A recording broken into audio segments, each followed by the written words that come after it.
So Rekha ji, okay, firstly, very warm welcome to Dubai. Not virtually, very warm welcome to Dubai, and a very happy thank you New so Year. Much Raunak. Very happy thank New you, Year. Thank you. Wish you a So very happy new year. thank you so much, ma'am. जी. और ये Ronversations मेरे show का नाम है because it's you are conversing with Ronak, so Ronversations, and conversations interesting. Yes. तो साल की शुरुआत ही दुबई से, और वो भी लाइव शो, और वो भी जुगलबंदी के साथ. तो कितनी एक्साइटेड है? बहुत एक्साइटेड हूँ. काफी 3 साल तो हो गए, पैंडेमिक में निकल गए. तो एक हाँ. तो सबसे ज्यादा एक्साइटेड हूँ पब्लिक शो की वजह से. ओके. नहीं तो कॉर्पोरेट शोज ही कर रहे हैं हम 2.5-3 साल से. तो अब थोड़े थोड़े पब्लिक शोज शुरू हुए हैं. और साल की शुरुआत दुबई से हो तो definitely I mean it's very exciting. और बहुत अच्छा लग रहा है सोच के कि एक तो शो के लिए बाहर ट्रैवल करेंगे, और जो थीम है उसकी वजह से भी और ज्यादा अच्छा लग रहा है. बहुत अच्छे सुनने वाले वहां पे मिलते हैं. सही है. मुझे ये, वहां मैंने जो काफी आते हैं. काफी परफॉर्मर्स, सिंगर्स, अभी अभी सुनिधि चौहान से बात कर रहा था, तो सब वही कहते हैं कि दुबई जी में परफॉर्म करने का मजा आता है बिकॉज ऑडियंस बहुत जी ज्यादा रिसेप्टिव जी होती है. जी. तो कोई स्पेशल जुगलबंदी प्लान की है आपने हर्षदीप कौर के साथ? कोई special act? As of now तो कुछ खास नहीं प्लान किया, पर देखते हैं, क्योंकि कई बार ये भी है कि आपस में अंडरस्टैंडिंग बड़ी जरूरी है राइट. जुगलबंदी के लिए. राइट. अगर आपसी आपकी अंडरस्टैंडिंग ना हो उतनी, तो थोड़ा सा वो मुश्किल हो सकता है. तो सभी देखेंगे, मे भी राइट. कुछ कर लेंगे, कबीरा करेंगे या कुछ और देखते हैं तो क्या. हाँ हाँ. लाइक आई सेड, आपका बहुत एक डिस्टिंक्ट वॉइस और स्टाइल है. तो क्या जी. बॉलीवुड में जब आप ब्रेक ले रही थी तो थोड़ा मुश्किल पड़ा था because you don't have that conventional voice? Actually, I never aspired to be a playback singer because of my distinctiveness, only not only in voice but in terms of singing also. मेरी पूरी roots जो है वो classical music में रही है, हिंदुस्तानी शास्त्रीय संगीत सीखा है. इसलिए एक्सपेक्ट भी नहीं किया था कि कुछ होगा. 1-2 बार मिली म्यूजिक डायरेक्टर्स को, बट जब वो कहते थे कि बहुत सुर में गाते हो या बहुत सोलफुल गाना है, तो मेरे अंदर से क्या आवाज आ प्रॉब्लम जाती थी कि है? कोई चांस नहीं मिलेगा. क्योंकि वो कहीं ना कहीं ये लगा कि दैट मीन्स कि व्हेन दे डोंट से कि आपकी रेंज कितनी है. रेंज हाँ. पूछते थे तो रेंज कम है. तो होता था कि रेंज कितनी है. अच्छा, बहुत अच्छी आवाज है, बहुत माशाल्लाह, बड़े दिल से गाती हैं. तो लगा अब होगा प्रॉब्लम नहीं. क्या है भाई? फिर ये समझ आया, लेकिन मतलब मैं नेक्स्ट बात पे जो आ रही हूँ वो ये हाँ. समझ आया कि जगजीत जी मुझे कहते थे कि बहुत अच्छी आवाज है, इतनी रुदारी है, बट चमक नहीं है. तो बहुत रियाज किया. उसके बाद 4-4 घंटे के चिल्ले 40-40 दिन के किए. और फिर जब नमक इश्क का गाना आया राइट. तो समझ आया कि वो किस चमक की बात करते थे. और कैसे होता है कि चमक और आपके नमक. गाने में, हाँ हाँ, नमक और चमक, बिल्कुल. जब आपके गाने में वो बात पैदा हो जाए कि दूसरा इंसान रुक ही ना सके, उसके बाद there was no looking back. So मुझे ये लगा कि शायद मुझे ऐसे लग रहा था कि इस वक्त चांस मिलना चाहिए, बट वो होना ही था. और वो होने के लिए ऑब्वियसली विशाल वाज इंस्ट्रूमेंटल के वो गाना मिला. जहाँ पे वो गायकी आई, वो हमेशा कहते थे जब इश्का इश्का भी कर रहे थे, जब वो बुल्ले शाह की काफियां उन्होंने कंपोज करनी शुरू की थी 93 में, तो वो यही बोलते थे कि जो एक गाना है तुम्हारा, उसको कौन सा गाना जस्टिफाई करेगा. सो आप इंडिपेंडेंट म्यूजिक करें. But somehow that didn't happen. जब वो हुआ इश्का इश्का, उससे एक बहुत अच्छी पहचान बनी. और फिर नमक इश्का आने से बाकी सब गाने आए, कि उसके बाद गेंदा फूल मिला, रांझा रांझा आया, फिर ले आया दिल आया, डार्लिंग्स तो विशाल ने फिर गवाया. तो वो डार्लिंग. फिर एक के बाद एक गाने वो आए कि चाहे घाघरा. वो कम गाने हुए, हाँ, घाघरा, कबीरा, तो कम गाने हुए हैं आज तक, लेकिन वो सब बड़े खास गाने हैं. मिलिया मिलिया मिल गया, फिर जुदाई किया, Sachin Jigar, they are such young music very very composers, different उसके बाद कंपोजर्स. या. हाँ, फिर अभी जैसे ऐसे क्यों, एक मिसमैच सीजन 2 का वो बहुत गाना पॉपुलर हुआ. वो तो वो इंस्टाग्राम तो मतलब अनुराग छाए सा है हो क्या. आप टोटली हाँ, तो रील्स पे. वो हुआ. तो मुझे ऐसे लगता है कि ये सब ना ऊपर वाले की ग्रेस है. एंड मेरी बहुत मतलब मैं हर बार कहती हूँ कि मेरे लिए बहुत इबादत की तरह है संगीत जो है. ये it's like a prayer. I can not cheat. I am very true to my music. मुझे अगर नहीं अच्छा लगे तो मुझे लगता है कि बाहर क्या अच्छा लगेगा। सो मुझे वो गाना पूरी तरह, it I have to own the song, it has to become part of my being, my absolutely. Soul, my spirit, everything has to feel that song. शायद इसीलिए आपके दैट सारे, डजंट हेल्प।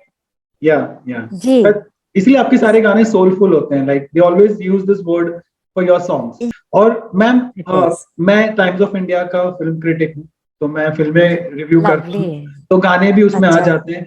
पर जब मैंने शुरू जी की थी, अपना करियर शुरू किया था, तो मैं glamsham.com, जो एक वेबसाइट आपको पता होगी, उसके जी लिए जी, मैं ग्लैम शैम। म्यूजिक रिव्यूज करता था। पर मुझे ये पूछना था कि जब थैंक यू। रिव्यूज आते हैं, तो क्या आप पढ़ते हो, क्या आप उसको सीरियसली लेते हो?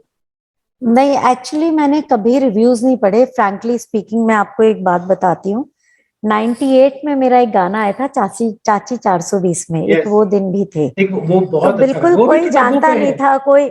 हाँ, एक्चुअली वो टब्बू पे है। और हाँ, बहुत खूबसूरत गाना है, कोई बहुत जानता अच्छा नहीं गाना था, है। पहचानता नहीं था।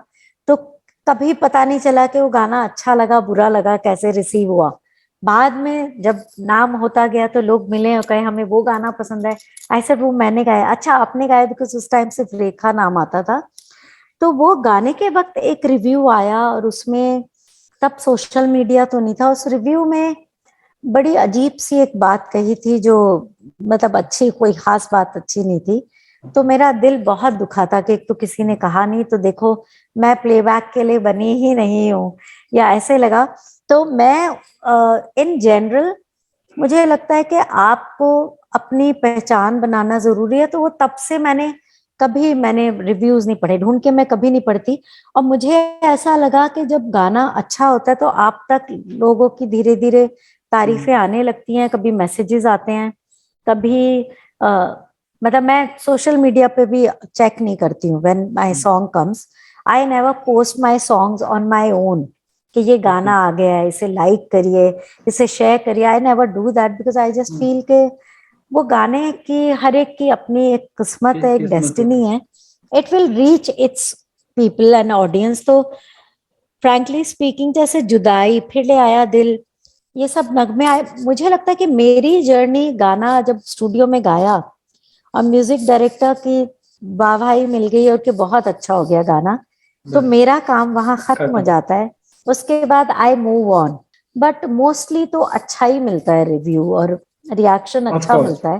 ठीक है। तो वो एक बड़ी अच्छी, अगेन अच्छी आई बात है। Feel fortunate and blessed. या तो आप गाने भी तो वैसे चूज करते हैं ना, तो रेखा जी, घर में तो आप बॉस हो ही, ये तो मतलब आई कैन अज्यूम। बट घर में बॉस। स्टूडियो में कौन बॉस होता है जब आप विशाल भारद्वाज के साथ गाना गाते हैं? Of course, music director is the boss, director is the boss, and Vishal being the music composer and director both is the boss. Super पर बॉस। उधर क्या डिलेमा होता है, हाँ, डबल बॉस। डिलेमा क्या होता है कि कई बार होता है कि अभी since I live with him, so I know him closely, के उनके चेहरे पे जो एक्सप्रेशन होता है उससे मुझे समझ आ जाता है कि उन्हें, मतलब मेरी डबिंग ठीक जा रही है या नहीं। तो ये और वो डबल एज मुझे, स्वॉर्ड है। हाँ, तो मैं उस पे रहती हूँ। और या वो जो टाइट रोप वॉकिंग होती है, या इट्स लाइक दैट, के जरा भी फिसले तो उसमें जैसे ही, बिकॉज विशाल का वो रिएक्शन एकदम आ जाता है the moment you are doing good, तो उनका वहां से एकदम वो बबली रिएक्शन, अच्छा let's do this, let's try this. और नहीं तो अच्छा एक बार और ट्राई करते हैं, अच्छा इसको थोड़ा सा ये ध्यान दे लो, जरा सा बीट का ध्यान दे लो या कुछ। तो वहां ज्यादा आजमाइश भी होती है, क्योंकि he knows how much to push me. और जब दूसरे म्यूजिक कंपोजर के लिए जाती हूँ तो मतलब मैं भी जरा ज्यादा तैयारी करके जाती हूँ। तो घर की मुर्गी दाल बराबर, वो एक दूसरे के लिए हो जाएगा कि कई बार विशाल बहुत बिजी होते हैं तो वो चलते चलते गाना सिखाते हैं, तो मुझे लगता है कि नहीं, मुझे भी ढंग से सीखना है या कुछ। तो उसमें कई बार वो चीजें मिस आउट हो जाती हैं, तो थोड़ी ज्यादा मेहनत लगती है। पर definitely Vishal is the boss. True true. पहले ओके। बाइफरकेशन नहीं होता था, बट नाउ 3 रोल्स हो गए ना, 4 हो गए, producer, music composer, director and also husband. So या वो बाइफरकेट करना कई बार मुश्किल बहुत होता था, बट ऑफ लेट वो एक प्रोफेशनल, एक वो हो गया है कि प्रोफेशनली जाते हैं ठीक तो है। प्रोफेशनली काम करते हैं। ठीक है। मैम मैं क्विकली आपके साथ एक गेम खेलूंगा, मुझे पता है आपको और एक इंटरव्यू भी करना है। आप, it's no called word to problem. Word with me. So मैं एक वर्ड बोलूंगा, अच्छा, जो वर्ड आपके माइंड में आता है आपको बोलना है, ठीक है? उसके बराबर का। नहीं मतलब जो भी, जैसे मैंने बोला दुबई, तो दुबई बोलते ही मेरे माइंड में आता है शॉपिंग, तो मुझे शॉपिंग बोलना है। अच्छा, ठीक जो है, माइंड में आता ओके। है, ठीक है? ओके। तो पहला वर्ड है Vishal Bhardwaj. Love, passion, hard work. आसमान। आसमान, my heart throb, my weakness and my strength. ठीक है। Bollywood. Bollywood, like a big joint family. Your idol. My idol in singing, Lata Mangeshkar. Okay. From my childhood, Mehndi Hasan Saab, Gulzar Sahab, and also Vishal.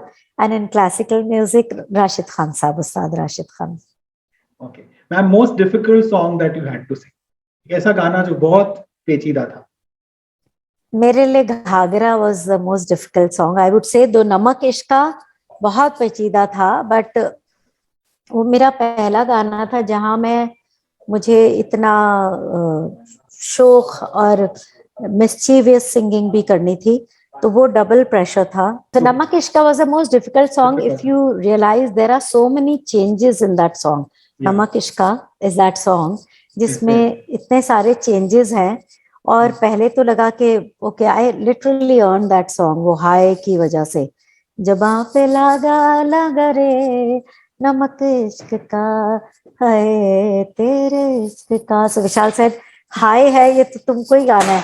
अब बाद में धीरे धीरे मैंने हाथ खड़े कर दिए कि मुझसे नहीं होगा।